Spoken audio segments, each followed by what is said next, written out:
Hey, what's going on, everybody? Welcome back to Keys' World Collections. I am Keys, and today I do not have a statue review, but I do have a review coming to you. Today we are doing a movie review. It's the first on my channel. I plan on when I get back to the States, as you guys know, I am in Korea, but I plan on when I get back to the States, we're going to be doing movie reviews, and hopefully I can get some guests on. We'll be doing them live. That's what the picture I have in my head, and I'll do them live. With a couple of people. There's some old movies I want to talk about with a couple of guys in the community that you know. But today we're reviewing Ant-Man and the Wasp, Quantumania. I'll be honest, this is going to be a spoiler-heavy review. I don't want to do the no spoilers, then make a new video and do the spoilers, or just make this video too long. I feel like this video should be about 8 to 10 minutes, and it should be my thoughts, cut to the chase, what I think, characters that I like, characters that I didn't like, things they could have did better. Overall, just, is the movie worth it? Now, I did see it in theaters. I think that you don't have to see it in theaters. I think you could wait till streaming. But before I get into that, I'll rewind, tell you my thoughts before the movie. Before I even came into the movie, what were my thoughts? And that was, I was not excited. I was excited to see Kang because I did read a couple comics with Kang, mostly him involving Fantastic Four. I thought him as a character, you could do a lot. There's a lot you could do with him. He doesn't really die per se because there's different versions of Kang. So he doesn't really die, but Kang isn't all powerful. His suit is just so advanced that he's a threat. You get him out of the suit, he is not a threat anymore. So it was very interesting on how they're gonna do it. Now, putting Kang in Ant-Man, I was kind of skeptical about that because who is Ant-Man to fight Kang all by himself? Like, it takes all of Fantastic Four, all of the Avengers. When he fought Thanos, even though he had this big power up, it took all of Thanos to, defeat him. And Thanos at that point didn't defeat him anyway. Kang killed him, but that's a different story, different day. But it was just weird putting him in an Ant-Man movie, which we know Ant-Man is like the jokester. He, isn't really the hero that you would put Kang up against. But I can kind of see the formula that they're going with Kang. Whether I like it or not, that's something we'll get into as the video goes on. But I'm gonna go ahead and break down like a short and easy movie summary. The movie starts off, Scott Lang, doing like this little monologue in his head about, his life is going so good now. He has everything figured out. It's kind of the whole flip side, or the other side of the coin from the first movie, where he didn't have nothing and everything was going wrong and he's trying to figure it out. Now he has it all. He has the fame, he has the money, he has all that. I think that it was a good way to start off the movie because it's Ant-Man. Like, that's something you expect from Ant-Man, is he's joking, he's talking to himself, people are mistaking him for Spider-Man. Like, it's things like that that make him. Then we get introduced to Cassie, which is his daughter, now grown up. From there, you start seeing their dynamic where she makes a few comments that he wasn't there or he's never there. And yeah, he was gone because of the blimp, but he was in the quantum realm. So he came back, he missed like 5 years of her life, or however long he missed of her life. And then you turn around and now he's this big superhero and this big star, and he's still missing time out of her life. So I think that dynamic was interesting. I kind of wish they would have focused on that a little bit more. And then you go from there, and then that's when you start seeing like the family, where you have Hank Pym, his wife, I forgot, but she's played by Michelle Pfeiffer, the Wasp, and then of course Scott, and then Cassie. And you see they're like their own little family. She calls them grandpa, grandma, things like that. So it was nice to see that. Then we get into that she's trying to send down, they have this family dinner and everything moves on kind of fast to get them to the quantum realm. It moves pretty fast. So literally in a matter of a couple, like 20 minutes or 30 minutes, we're already have Cassie at this point sending down signals to the quantum realm, like little more like codes saying, hey, I'm out here, pinpoint this area or this location. And then you have Michelle Pfeiffer's character who's telling them, hey, don't do that, blah, blah, blah. She's flipping out. And all of a sudden they end up getting sucked into the quantum realm. Everything goes wrong as of course, a any superhero movie. They get sucked down there. Now, at this point, they got people hunting them.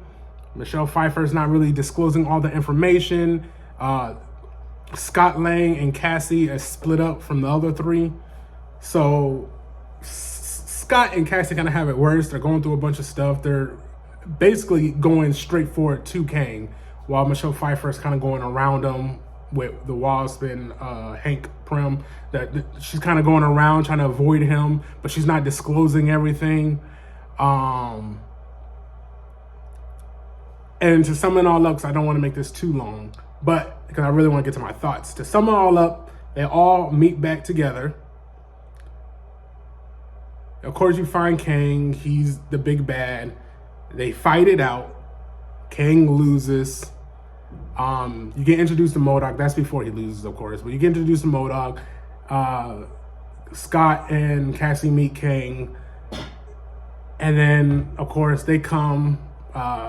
Michelle Pfeiffer, the Wasp, and Hank, they come. They all have a closing as a big battle. Kang loses the end. They go back home. And, he has another monologue and stuff like that, which I'll get into as well. Now, that's a summary of the basis of the movie, all right? I know it kind of sucked, but I'm about to get in deep with it, and I'm about to really show my thoughts and what I thought of it so you guys get a clear picture. I got my notes right here, so excuse me if you see me looking down. Characters.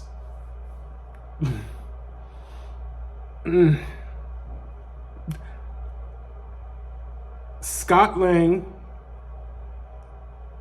great. Paul does an amazing job as Ant-Man, as always. Like, even though the second Ant-Man movie wasn't like great, he still did a great job as Ant-Man.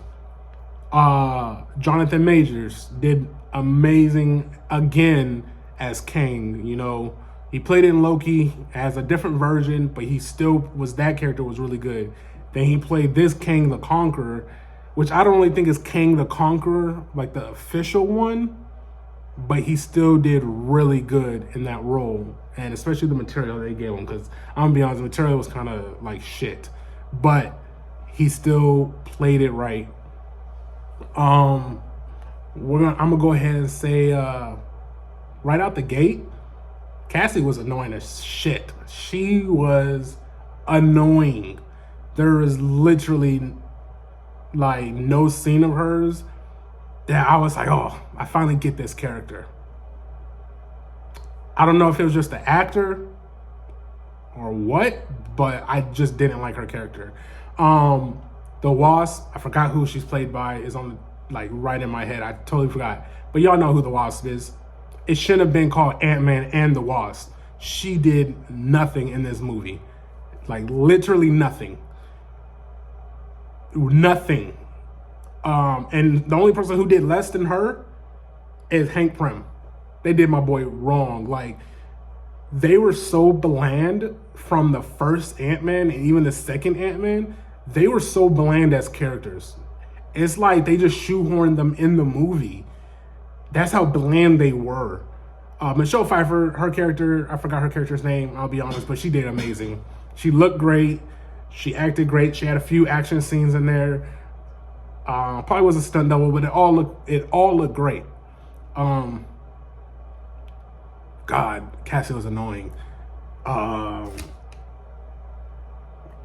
go a little bit more in depth. Scott Lang's decision making in this movie, I don't get. I'm gonna be honest. He had a decision in the movie where, well, I get it, especially as a parent. But yeah, you know, the decision is, you know, I'll kill your daughter or you go get this and I kill the rest of these universes that could include, or these worlds that could include yours, these timelines that include the timeline you're in. And he's like, okay, I choose my daughter. But it's like, when he gets out, he's still going to come after your timeline, your world. So it's kind of like, do you fight here or do you like, but I guess in the moment and time of which he had the upper hand on them, there was nothing they can do. He had them in prison and he had Cassie literally by the throat, you know, with his powers or whatever. So I understand, but man, it was something in the movie that was kind of weird. None of Cassie's decision making made sense. None of it. There's no way to look at it. She wants to be that person that like fights for the little guy, and that was annoying. She keeps saying like her dad doesn't do nothing for the little guy, but it's like, your dad is an Avenger. World threat levels he handles. Like when he realized Kang was a world threat level, he's like, oh, all right, now we got to like, when they first get there and they find out about this Kang and he's a conqueror and stuff like that, she wants to save them right away, help the people who live there right away. And he's like, yo, if he can't get out, we just need to get us out. And cool. Like, that's it. Instead, she's like, no, let's stay here and fight. What the fuck for? Why would you do, that's not even hero thinking. I'm sorry, but no.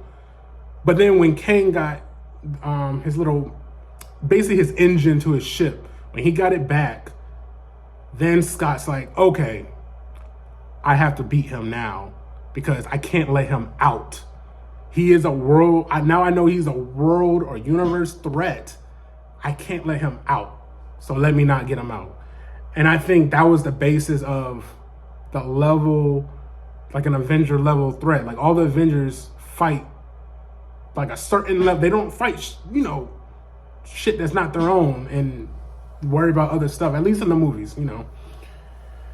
But we get off of that. So like I said, Hank Pym really didn't have much to do in this movie. I mean, I didn't know if they're trying to use him for comedic relief, but there was so much other comedy in this movie that I didn't need it from him either, which I have to say, none of his comedy hit at all. Nothing that was supposed to be funny from Hank Pym was funny. Nothing that was funny from Cassie was funny, or any other characters but Scott and MODOK.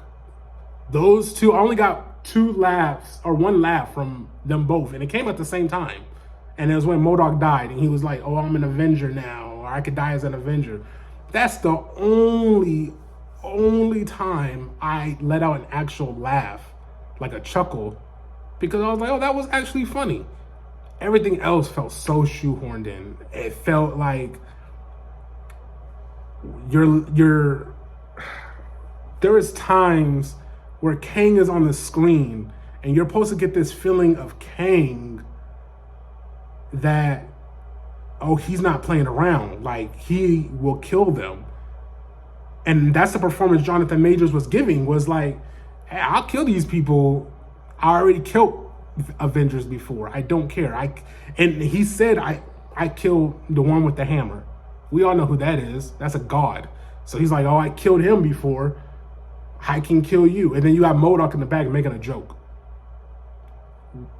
Why did you need to ruin a scene like that? Like, we get these intense moments of Kang, and he's explaining how he really just doesn't give a F. And then you got somebody making a joke somewhere. And you know what's crazy? The person who usually makes the jokes, which is Scott Lang, he isn't the one making the jokes. It's everybody else. And it's just like, oh my goodness, you have these serious moments just ruined and ruined. Another thing, Kang. Just to focus on his level. So Kang, from the previews, for people who don't know, Kang is not like a Thanos threat. He's not like that. He can do Thanos level destruction, but Thanos is Thanos. You know, they built him up right. Him and Doom, to me, in my opinion, are like on the same level. If you give them enough time, they set out their plan, and then they execute. There's always something big with them because they want to take down all the Avengers at the same time. Kang in this movie should not have been in this movie if they were going to defeat him, or if Ant-Man wasn't going to die. That's the kind of threat Kang is. Kang has killed Avengers before, at least in the comics, and then it's clarified in the movie that this Kang that he faces has killed Avengers before. So in my eyes, why couldn't he stop Ant-Man? You killed Thor, but you couldn't stop Ant-Man. Whether or not you had your ship at full power or whatever the case may be, you couldn't stop Ant-Man. So that alone was kind of bothersome. And then they have this thing now where I see as a pattern, because remember in Loki, Kang was in there, they killed him, and then now there's another Kang ruling, and then this Kang comes and they kill this Kang. Now I know there's a council, which is actually one of the post-credit scenes, is a council of Kangs. In the comics, it's the same thing. There's different types of Kangs, different species, I believe, of Kangs, but they're all the same. They're all one person, just in different like timelines and universes, stuff like that. That, I think, is going to be a crutch for Marvel. It's a way to dispose them. Like, say, whatever Marvel movie they have next coming up, and Kang's in there. Is this Kang going to die now until the Avengers Kang comes? And that's why I was kind of like, I hope they don't go down that route, because I really want to see a Kang that sticks to it. There is one Kang that's like the Kang the Conqueror. It's not like a bunch of the Kangs just like, oh, we're just going to take turns and blah, blah, blah. No, there's one that conquers all, and that's the Kang, and I want to see that one. That's what I thought this Jonathan Majors was, but in the movie, he's even telling you, there's someone worse than me. I have to get out to stop him. So you're like, okay, this movie is a buildup. It's not even the real Kang that we're working with. So why even throw him in an Ant-Man movie just to dispose him? You get what I'm saying? It's kind of like, what's the point? But that's what I think on Kang. When you see him in here and you realize what his issue is, and you realize the way they're going about and carrying out this character, his threat level goes from here to down here. Because if you're not the strongest one, and they already beating you, what happens in the next time we see a Kang? Is it the same shit? And I just feel like that's gonna be a pattern that they're gonna use, and it's gonna be BS. And a lot of people are gonna start not liking it. But Jonathan Majors did a wonderful job in the role, which I'm excited to see him carry out this role. I just hope they plan this role a little bit better. They plan the character a little bit better.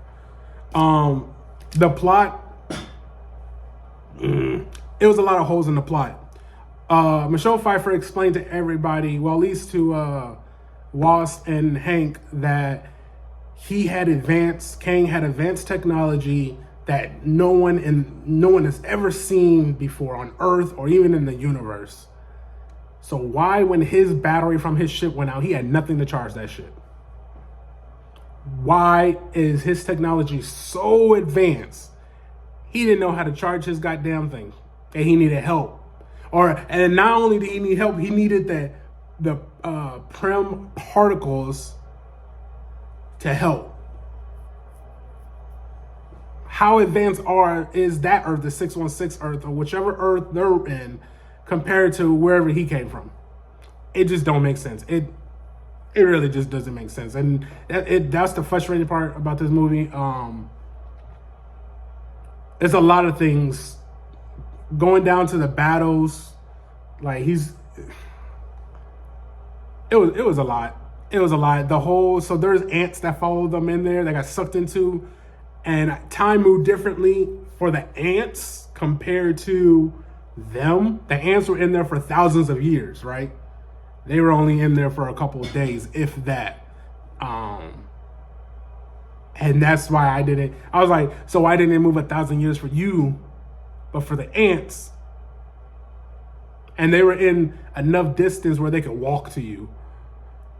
It just didn't make sense. And it's not like I was looking for things to point out. It's just like, after the movie, I'm like, okay, Like, don't know why that happened, but okay. Oh, this video is already 20 minutes. I feel like I've just been rambling. That's all I've been doing is rambling. That's why I want to get a panel up here so we can really talk and stuff like that. And I can get other people's things so I can stay on track. Sorry. And then overall summary, there's a lot of fault with this movie, right? You can go down to the characters, how they were written, how this movie was written. I think that's where this movie falls short, is just the plot. I think that they try to build up this bad, but then it was no payoff. They try to build up this plot, but it was no payoff at all. And I think that's the worst thing you can do, is build up this whole, character of Kang, and then use the excuse of, whoa, he's not the only one. There's another one coming up. And I feel like they beat us over the head, because in the movie, they tell you over and over, he mentions, I'm not the only one. I'm not the one you have to watch out for. There's going to be another one worse than me. They're coming. So he's beating you over the head with that. And then at the end on the monologue with Scott talking to himself in his head, he's like, oh man, did I mess up? Oh, he said there's more coming. He said they are coming. Could more be coming? So they beat us over the head again. And then at the end, we get the post-credits of all the Kangs with the Kang Council. And then we get on the screen, Kang will return and whatever. It is like, damn, we get it, Marvel. We get it. Kang is the next big bad. But the thing is, you wouldn't have to tell us that if you didn't try to kill him off. And every time he showed up on the screen, in Loki, he was this big bad doing all this shit with the time and causing this, the universes to collapse on each other. And literally you kill him off. Then you got this movie. They see Michelle Pfeiffer sees a vision, or sees his mind of what he's done, what he believes, all this other stuff. You see him destroying planets, destroying universes, stuff like that. And then you just kill him off. In the most mundane way at that. You kill him off. I don't understand it. Now, based on this movie, I don't know where they're going to go with next Marvel movies. I don't. I don't even know who is the next Marvel movie coming up, but I'm not excited for it. I'll be honest. Black Panther didn't have me excited for this movie, and this movie does not have me excited for the next movie. I'm still going to watch it because I am a fan. I do want to support Marvel and everything's superhero. We love it. Marvel and DC, we want to support them. But man, was this movie just not it. I don't think this movie was bad, but I don't think it was good. Like I said, if you wanted to wait for it to come on Disney Plus, you are okay. Do I think it's worse than Eternals? No. Eternals was boring as hell. This definitely has action in it. The world of the quantum realm, you can say it looks like other movies, Star Wars, or whatever, Men in Black, whatever the hell you want to say it look like. You could say that, but the colors, the aliens that you did see, things like that did look cool. It looked a lot like Guardians of the Galaxy, honestly, in their galaxy and stuff like that. Like, it did look like those kind of aliens. But other than that, it's fun to look at. The movie is fun, but you do have to turn off that part of your brain that tells you to analyze stuff and just enjoy the movie. And I think if you have a movie like that was like a Black Adam movie where you turn off analyze and you just enjoy the movie. This movie had enough where you're like, okay, I still need to think about this. But as you're thinking about it, you're like, that don't make sense from what you just did a minute ago. Don't say this. And what you just did was a minute ago. My next subject is going to be special effects. CGI in this movie, special effects in this movie was not it. It was not there on the level of the first Ant-Man. The first Ant-Man CGI and special effects were so crisp. It was like something new. It was so crisp to see him shrink and all that. Like, they got that all in the bag, right? MODOK's face. Oh, I didn't even get into MODOK as a character. The reason I don't want to like completely shit on this movie and have people not see it, I think you should see it if you want to see it. But MODOK and his face, they literally, I couldn't even tell the actor was the actor from the first movie. That was the bad guy. I forgot his name. Darren was his name. I could not, for the life of me. They're like, Darren? I'm like, who the hell is Darren? Like, I had to Google who he was, and I realized, oh, it's the guy from the first movie, the villain from the first one. Because he didn't look like him. They literally took his face normal and then stretched it. Now, for people saying, and I've seen other people in other reviews say that, oh, his face, no, he looks stupid. MODOK looks stupid. What? Have you seen MODOK in the comics? He looks stupid. So to me, I was like, when I saw like him have the mask on in the trailer, I was like, oh, that's how they're gonna play it. Like, so he doesn't look like just goofy. No, they have it. It's just a mask. He can remove the mask, and just be his face. And his face is literally just stretched out, and it just looks horrible. And yeah, that was horrible. That MODOK, everything about MODOK, I did not like. I mean, I didn't like him because it wasn't that he looked goofy more so, but he acted goofy too. And I'm just like, I don't really read MODOK in the comics like that, so I couldn't tell if he's supposed to be goofy or not. But like I said, King will have these serious moments and MODOK will come and ruin it, and that turned me off from that. There's a scene where Scott's like multiplying and things of that nature. That's cool. That scene I thought was the best scene in the movie as far as special effects and CGI goes. I thought that was really good. Kang, when he comes out and he starts killing people, I thought that was cool, but the special effects, like his mask, him yelling, his eyes lighting up, look trash. His hands, the gleams from his hands coming out, look trash. The people evaporating, look trash. The green screen behind Kang as he's doing all this looks trash. The movie was not good or up to par when it comes to special effects and CGI. It was not. You could tell every time Kang removes his mask and it comes back on, it just doesn't look good. It looks weird. It looks unfinished. A lot of this movie with the special effects and CGI looks unfinished. But let me go ahead and wrap this up. Like I said, this is my first movie review. Don't take what I'm saying. My mind is racing. You know, I just saw it. My mind is racing. I have all these thoughts. I didn't write everything down, so everything I'm picking and choosing from the movie. My next movie review would be very concise and in order, and it won't be as jumbled. But you get the gist of what I'm saying about the movie. If you want to see it, go see it. If you feel like, hey, I want to wait on Disney Plus till this comes out, then wait on Disney Plus till it comes out. Trust me, it ain't hurting nobody. It ain't gonna hurt you. It ain't gonna hurt nobody else. Grade this movie out of 5. I never grade a movie out of 10 because 10 is leaving too much room for satisfaction. 5 being the number, you can only go so much.